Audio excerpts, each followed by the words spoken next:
In the previous session, we initiated an activity to guide the students to revise the concepts of vocabulary, understanding time, prepositions, and use of words like was and were. In this session, we are going to continue with the activity. So, let's proceed. Previously, we asked a few students to read out the dialogues of the story. Based on this, we initiated a discussion by displaying the picture cards. Now, let's continue further by displaying the picture card of the sun waking up a child and ask, "What is this?" The students may say, "It's the sun." Then ask, "Can you guess what wakes up Neha the next morning?" Let the students give their responses. Call another student to read out the next dialogue of the story. After the student is done reading, ask all the students to tell what happened further in the story. Accept all possible responses. Inquire with the students if they ever have woken up because of the sun. Let the students respond. Further ask, "Can you guess what happens to Neha the next morning? Will Neha be able to sleep this time?" Accept all the possible responses. Read out the last dialogues of the story and ask, "What happened to Neha?"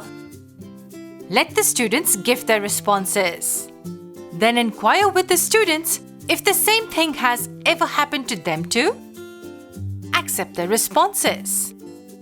Then lastly ask, "How can there be a clock inside our body?"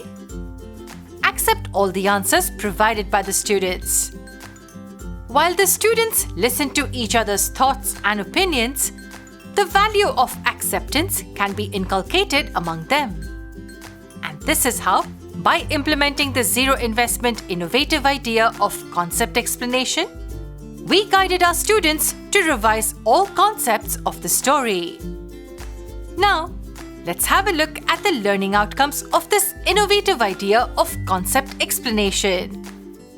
By implementing this innovative idea, the students will be able to respond to simple instructions, announcements in English made in the class or school, respond in English to questions based on day-to-day life experiences, an article, story, or poem heard or read, describe briefly about events, places, and personal experiences in English, infer the meaning of unfamiliar words by reading them in context, use punctuation marks appropriately in reading aloud with intonations and pauses such as question mark, comma, and full stop, use nouns, verbs, adjectives, and prepositions in speech and writing.